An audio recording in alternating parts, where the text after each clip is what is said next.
हम्म, तो electronics second year बच्चों, now we are starting the asymmetrical network. So asymmetrical network are those network, those have electrical properties get changed by interchanging the network terminal. So if I want to state this with the help of the diagram, as I told you before to this, like this is your network. These are your ports 1 1 and 2 2. If you convert, if you interchange your terminal input port with the output port and output port with the input port, then your properties, your electrical properties get changed. When your properties get changed, yeah, means your electrical properties like your characteristics impedance and your propagation constant all are changed, then these network are known as a asymmetrical network. तो in asymmetrical network में, like in a symmetrical network we are doing what, in a symmetrical network we are considering, we are deriving the equation, we are deriving the expression as characteristics impedance and propagation constant z naught and gamma, z naught and gamma. तो बड़ी खराब हो गई इस, तो आप basically क्या देख रहे हैं, तो आपका बेसिकली यहाँ क्या हो जाता है, आपका जेड नोट और gamma, these are the electrical properties, electrical properties आपकी इलेक्ट्रिकल प्रॉपर्टीज थी। यानी अगर आप किसी पोर्ट के टर्मिनल्स को आप क्या कर रहे हो, चेंज कर रहे हो, इंटरचेंज कर रहे हो, तो इंटरचेंज करने पर उसकी जो इलेक्ट्रिकल प्रॉपर्टीज़ है, मतलब जेड नोट और gamma would not be change. ठीक है, ये कहानी थी आपके सिमेट्रिकल नेटवर्क के लिए। लेकिन असिमेट्रिकल नेटवर्क आपके वो नेटवर्क्स होते हैं जिनके आपके अगर आप टर्मिनल्स को चेंज कर दे रहे हो और उसकी इलेक्ट्रिकल प्रॉपर्टीज़ चेंज हो जा रही हैं, तो वो नेटवर्क आपके असिमेट्रिकल नेटवर्क कहलाते हैं।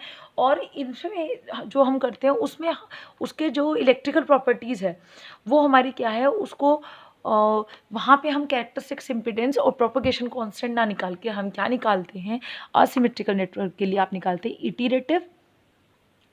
Iterative and image impedance.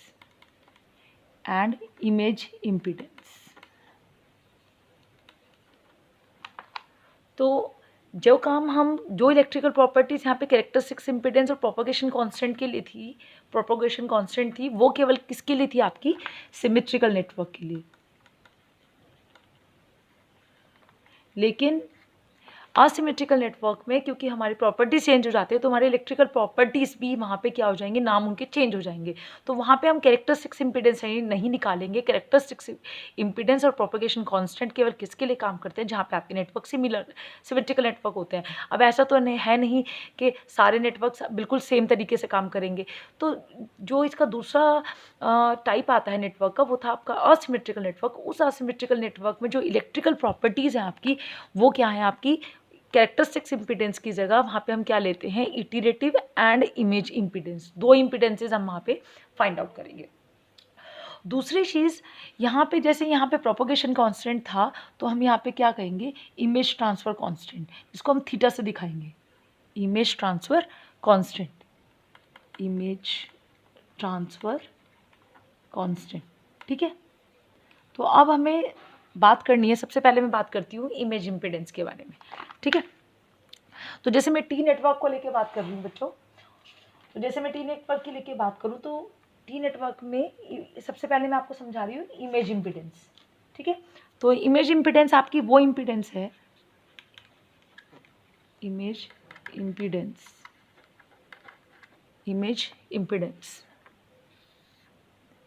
ठीक है, है ये इम्पीडेंसेस ही।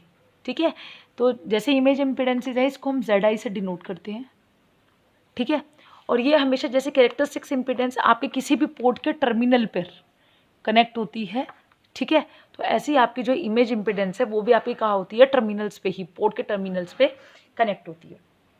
ठीक है, अब जैसे मैंने आपको ये टी नेटवर्क बताया, ठीक है, ये टी नेटवर्क है, ये आपकी कोई, जैसे वहाँ पे हम सिमेट्रिकल नेटवर्क में ये कहते थे,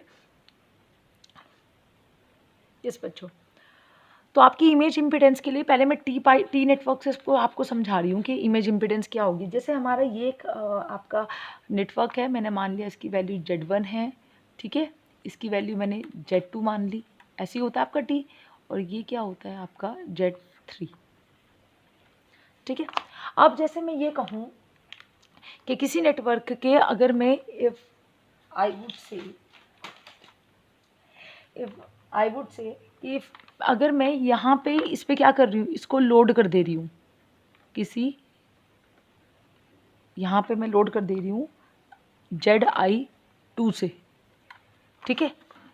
तो जो इनपुट साइड से देखने पर यहाँ जो इम्पीडेंस है वो Zi1 होगी, और अगर आप इसको लोड कर रहे हो Zi2 से, इसको आप लोड कर रहे हो और कहाँ से, इनपुट से देख रहे हो, तो इनपुट इम्पीडेंस जो होगी वो Zi1 के बराबर होगी, और आप लोड जो कर रहे हो वो Zi2 से कर रहे हो, तो यहाँ पर क्या होगी, जो आपकी इमेज इम्पीडेंसेस हैं वो क्या होंगी, Zi1 और Zi2 दो आपकी इमेज इम्पीडेंस होगी, ठीक है। इमेज इम्पीडेंस का मतलब है कि, तो ये जो आपकी इमेज इम्पीडेंस का मतलब यहाँ पे है कि एक इम्पीडेंस दूसरी इम्पीडेंस की किसकी, इमेज के रूप में, ठीक है, इमेज के शैडो के रूप में काम करेंगी। और in terms of other statement हम ये भी कह सकते हैं कि एक इम्पीडेंस दूसरे के लिए इमेज का काम करेगी। तो यहाँ पे इसमें आपकी बेसिकली क्या रहेंगी, दो, हर एक नेटवर्क में, चाहे वो आपका टी नेटवर्क हो चाहे आपका पाइट नेटवर्क हो,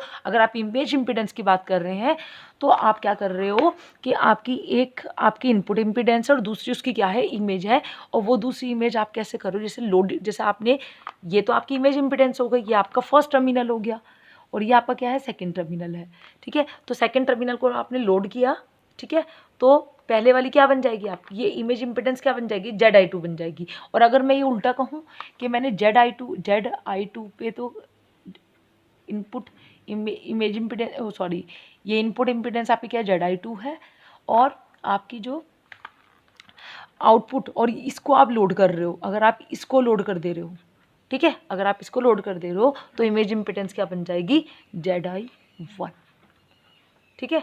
तो मतलब आप जिसको लोड कर रहे हो, जिधर से आप देख रहे हो, वो आपकी इमेज इम्पीडेंस नहीं, इमेज इम्पीडेंस आपकी क्या है, Zi2। मतलब यहाँ पे आपकी दो इम्पीडेंसेस आएंगी, Zi1 और Zi2। तो ये यहाँ पे हम क्या कह सकते हैं कि हम ये कह सकते हैं कि एक पोर्ट पर एक इम्पीडेंस के होने पर दूसरी पोर्ट पर उसकी क्या मिलेगी, इम्पीडेंस मिलेगी। ये तो आप इसकी इम्पीडेंस हो गई, और इसकी इमेज इम्पीडेंस क्या है, Zi2। इस तरह अगर मैं Zi2 से देख रही हूँ और Zi1 को लोड कर रही हूँ तो उस केस का मतलब क्या होगी, आपकी Zi1 क्या हो गई, इमेज इम्पीडेंस हो गई। अगर आप यहाँ से देख रहे हो तो इनपुट इम्पीडेंस आपकी Zi1 है और इनपुट पे, और आपने लोड किया Zi2 पे, तो यानी ये Zi2 क्या है, Zi1 की इमेज इम्पीडेंस है, ठीक है। तो इस तरह से हम ये कह सकते हैं कि इनपुट पोर्ट पर आपकी इनपुट इम्पीडेंस होने पर आपको आउटपुट पर क्या मिलेगी, आउटपुट इम्पीडेंस का वो काम करेगी। समझ आई मेरी बात।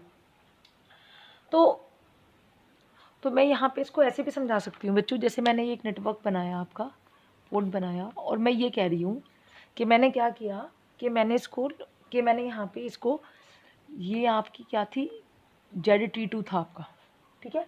और मैं क्या कह रही हूँ कि मैंने क्या किया, तो हम ये कह सकते हैं कि ये आपके Zi1 है और यहाँ से आप Zi2, तो यानी अगर आपका यहाँ से आप आउटपुट साइड से Zt2 आप क्या कर रहे हो, इम्पीडेंस ले रहे हो यहाँ पे, तो अगर आप यहाँ पे इसको लोड कर रहे हो तो आपकी जो इमेज इम्पीडेंस मिलेगी वो क्या हो जाएगी, आपकी Zt1, ठीक है। तो यहाँ पे आपको क्या मिल रही है कि Zt2 की जो इमेज इम्पीडेंस है वो Zt1 है, मतलब ये इसकी इमेज का काम करेगी, ठीक है। अब हम टी सेक्शन असिमेट्रिकल नेटवर्क की इमेज इम्पीडेंसेस का फॉर्मूला निकालते हैं कि कैसे ये काम करेगा। तो अगर जैसे मैंने आपको बताया इसमें इमेज इम्पीडेंसेस में, तो जैसे मैंने एक नेटवर्क बनाया है, ये मैंने इसकी इनपुट ये क्या है, आपकी इनपुट इमेज इम्पीडेंस है Zi1, और आपने इसको टर्मिनेट किया है Zi2 से, ठीक है। जो टर्मिनेट किया है मतलब आपने जो ऐसे लोड किया है इसको, एक तरह से जो लोड किया है वो किससे किया है, इमेज इम्पीडेंस Zi2 से लोड किया है, ठीक है। जो किसकी इमेज है, Zi1 की इमेज है। इसी तरह अगर मैं इस वाले सर्किट में चलूँ, अगर मैं आउटपुट साइड से देखूँ तो आपने किसको लोड किया है, इनपुट टर्मिनल को लोड किया है।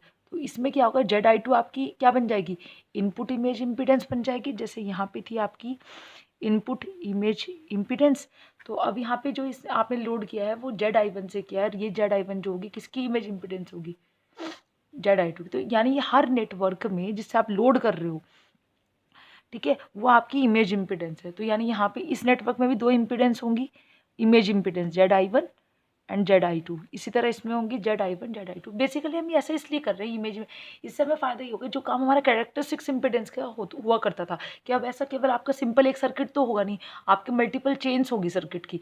तो उससे क्या होगा कि अगर आपका इस तरीके से आपकी ये इमेज, यहाँ की इनपुट की और आउटपुट की इमेज इम्पीडेंस अगर आपकी बराबर हो जाती है, जैसे हमारी कैरेक्टरिस्टिक्स इम्पीडेंस में थी, अगर हम किसी तरीके से उसको इक्वल कर लेते हैं, तो आपको सारे नेटवर्क के लिए अलग अलग वो वैल्यूज़ नहीं निकालनी पड़ेगी। ये कहानी है इसकी। तो जैसे मैं इसके लिए वैल्यू निकाल रही हूँ, फटाफट मैं इसके लिए डेरिवेशन लिख देती हूँ। तो पहले मैं फिगर ए के लिए काम कर रही हूँ, तो देखिएगा जरा फिगर ए के लिए, तो फिगर ए की इनपुट इम्पीडेंस क्या है, इनपुट इमेज इम्पीडेंस क्या है, ZI1, ठीक है। तो अगर आप देखो ये वाला Z2,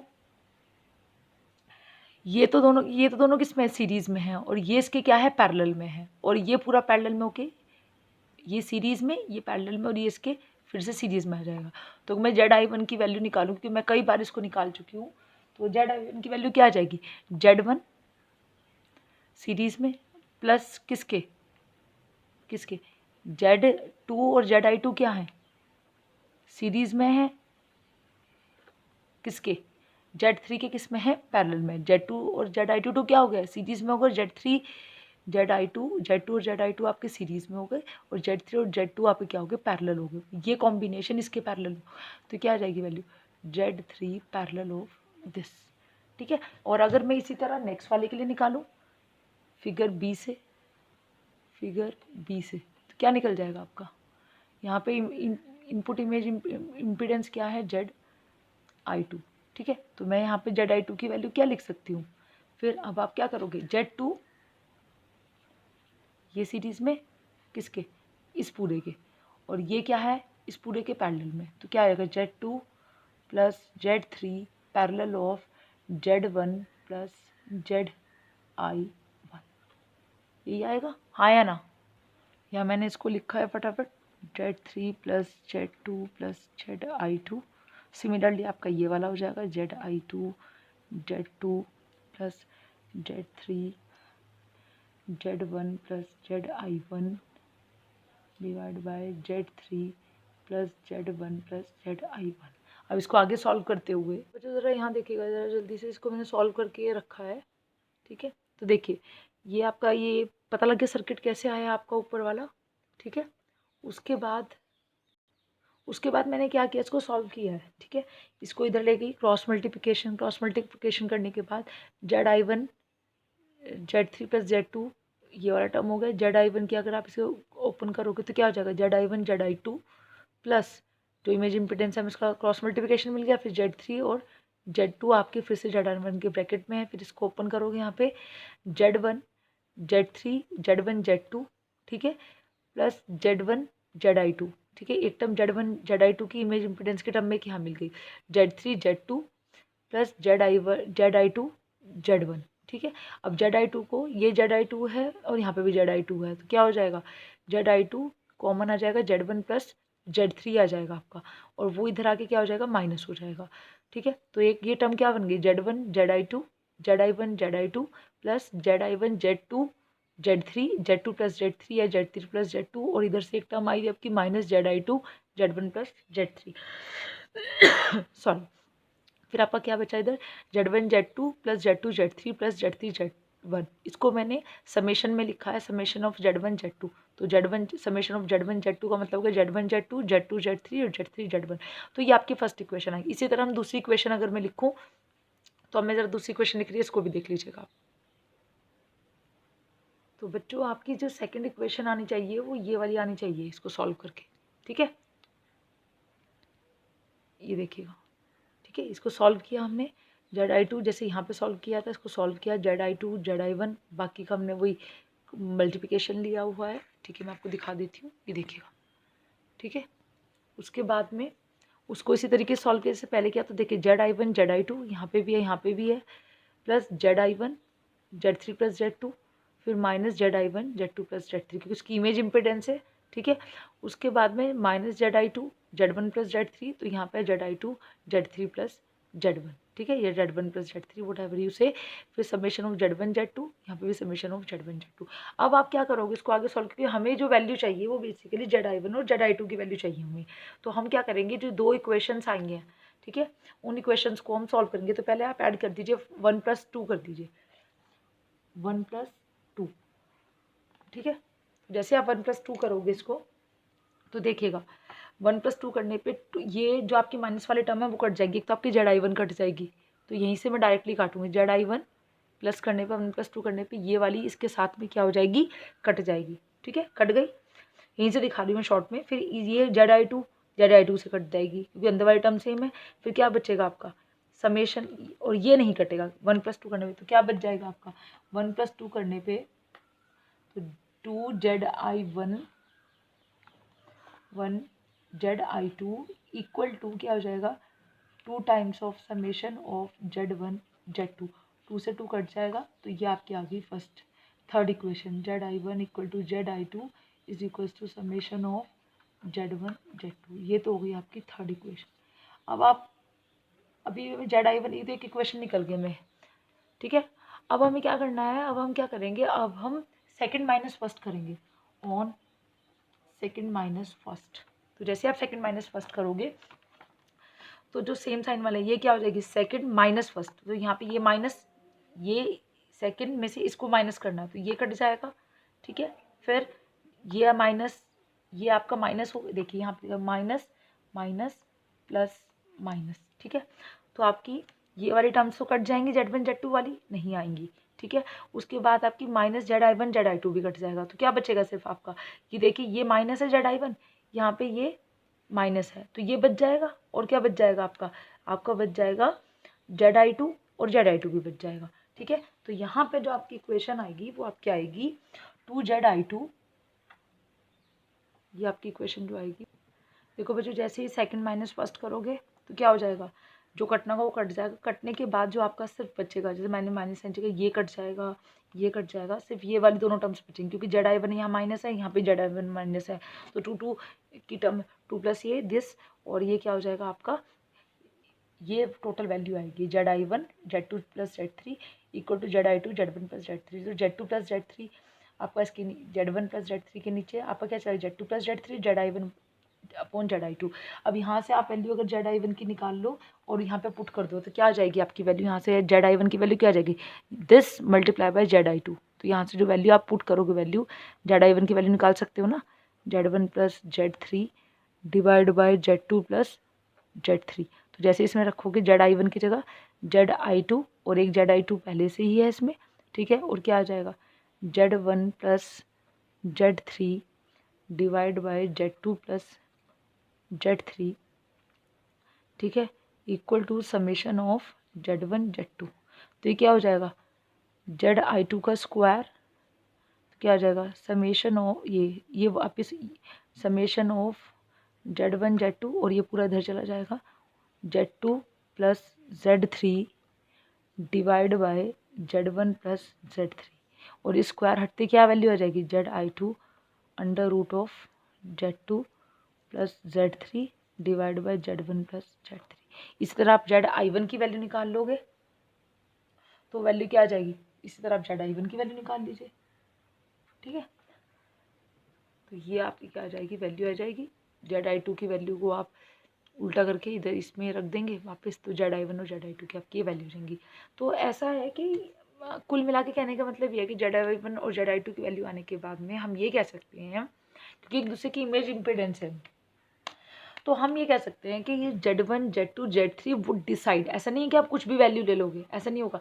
अगर आपने यहाँ पे 300 से टर्मिनेट किया है तो यहाँ पे वैल्यू 300 ही होगी। अगर आप कह रहे हो आपने 100 लिया है तो वो सेट भी यहाँ पे लोड भी आप कितनी रेजिस्टेंस से करोगे, इम्पिडेंस से 100 से करोगे, 300 से करो तो यहाँ 300 से, 1000 से करो तो यहाँ 1000 से। इसका मतलब ये नहीं कि आप कोई भी वैल्यू सेट ले सकते हो। ये कौन डिसाइड करेगा, डिसाइड करेगा कि आपके नेटवर्क्स में ये impedances Z1 Z2 Z3 decide करेंगे कि वो सेट क्या होना चाहिए, ठीक है।